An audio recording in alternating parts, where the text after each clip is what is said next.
పెను వేప, నల్ల వేప అని కూడా అంటాం దీన్ని.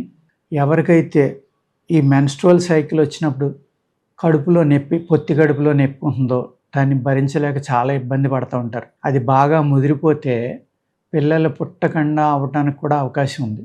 అంటే గర్భం ధరించకుండా మీ గర్భావయవాన్ని పాడు చేస్తాయి. క్రిముల వల్ల ఆ నొప్పి వస్తుందన్నమాట.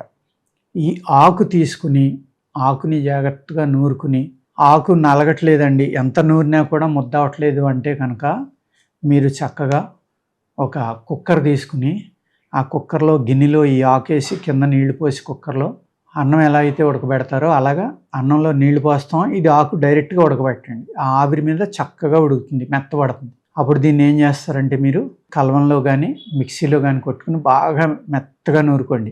ఈ ఆకు నూరే ముందర చూసుకోండి, కుక్కర్లో ఉడకబెట్టే ముందర. దాని బరువే మీరు మిరియాలు కూడా తీసుకోండి. మిరియాలు సెపరేట్గా చూర్ణం చేసుకోండి, ఆకు సెపరేట్గా చేసుకోండి.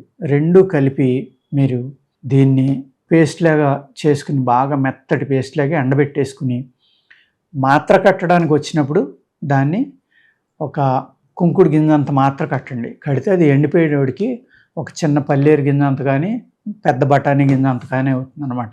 దాన్ని ఉదయం 2 సాయంత్రం 2 లేకపోతే 8 గంటలకు ఒక 2 చొప్పున ఎప్పుడైతే మెన్‌స్ట్రువల్ పెయిన్ స్టార్ట్ అయిందో ఆ రోజున మొదలుపెట్టండి.